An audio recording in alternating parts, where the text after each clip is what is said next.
Welcome to This Explainer. Okay, we're diving right in today with immense energy because we've got a truly fascinating, mostly untold story to unpack.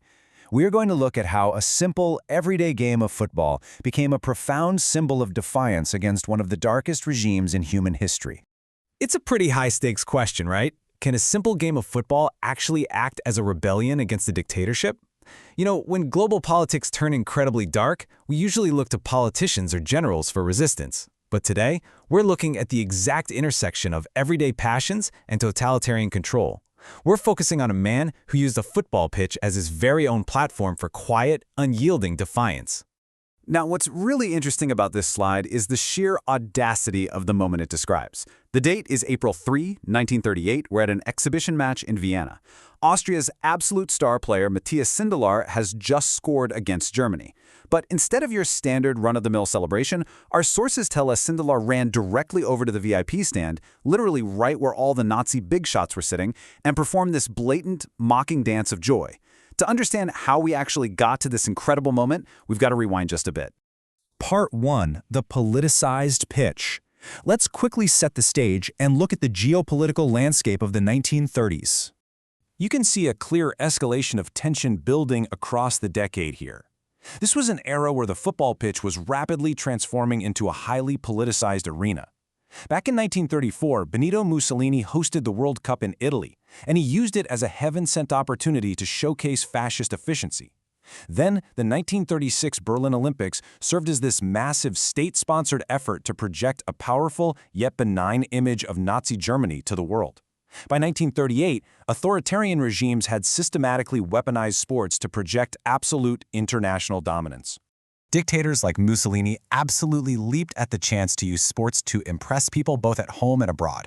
The 1934 World Cup, that was a highly calculated vehicle to promote a total myth of national superiority.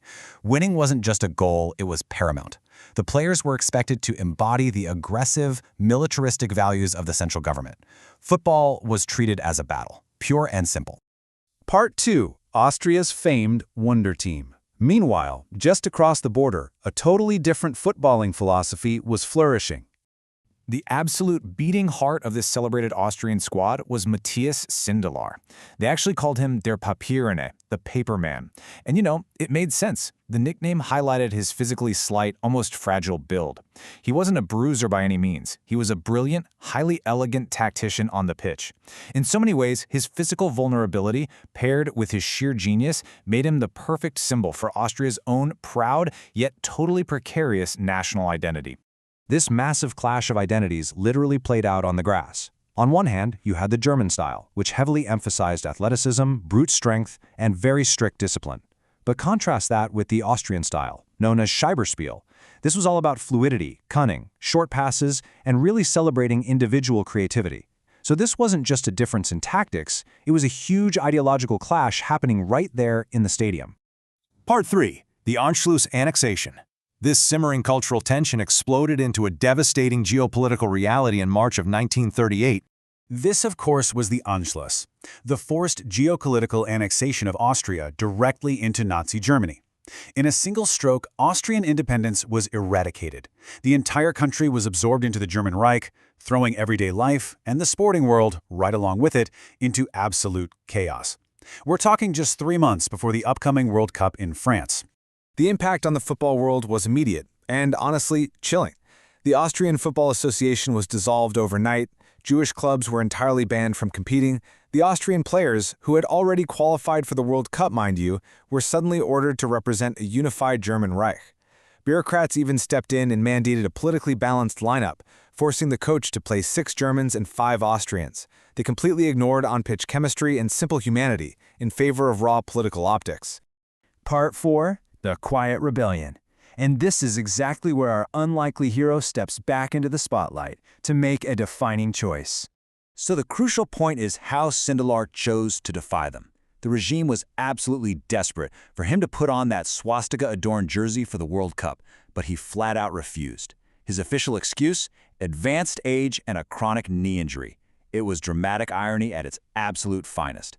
Everyone, from the die-hard fans in the stands to the highest-ranking officials, secretly knew this was no medical issue. It was an act of total, unbending defiance. we really have to remember why this specific refusal stung the regime so badly. As our sources point out, back then, athletes were treated as literal ambassadors. They were projecting fascist policy and national values on the international stage. Because the regime linked its own prestige so incredibly closely to sporting dominance, Sindelar's highly visible refusal to participate dealt them a massive, humiliating psychological blow. So, without their star player, and totally crippled by this mandated quota of German and Austrian players who fundamentally couldn't stand each other's playing styles, the Reich team faced an absolute tactical disaster at the 1938 World Cup. Let's walk through it real quick. On June 4th, they struggled to a 1-1 draw against Switzerland. Then, in the replay on June 9th, they actually take an early 2-0 lead. But then, a complete collapse. They allow the Swiss to score 4 unanswered goals, losing 4-2. They were completely humiliated and eliminated in the first round. And you know, this brilliantly illustrates the ultimate lesson from that pitch. As one of our sources so perfectly puts it, political coercion cannot manufacture sporting triumph. A totalitarian regime can force a merger on a piece of paper, and sure, it can dictate lineups, but it absolutely cannot successfully replicate genuine human connection, creativity, and chemistry. Part 5. A Tragic, Enduring Legacy. Unfortunately, the story of Matthias Sindelar doesn't end on the football pitch, and the aftermath is incredibly somber. On the morning of January 23, 1939, less than a year after his famous Dance of Joy, Sindelar and his girlfriend were found dead in their apartment from carbon monoxide poisoning. And to this day, it remains a really suspenseful mystery. Was it just a tragic accident with a defective heater? Was it suicide by a man who simply couldn't bear to live under the regime? Or was it a quiet assassination by the Gestapo? Historians are still deeply captivated by this unresolved question today. Ultimately, it was literature that helped cement his legacy. The writer Friedrich Thorberg composed a famous piece called The Ballad on the Death of a Footballer. In it, he actually portrayed Sindelar's death as a suicide, suggesting he was a man whose very spirit, much like that vibrant Viennese culture he represented, simply could not survive the suffocating, barbaric grip of the Third Reich. So why does all this history matter to us today? Well, the biggest thing we should take away from this explainer is that resistance doesn't always look like a loud, armed uprising. Individual integrity and quiet heroism can manifest in the most unexpected places, even in something as seemingly trivial as declining a spot on a sports team or refusing to change the way you play a game. It leaves us with a really powerful challenge. When the world around us turns dark, where exactly do we draw the line between our everyday passions and our moral obligations? Matthias Sindelar, the fragile paperman, drew his line right there on a football pitch, proving that even a game can become a profound statement of human dignity.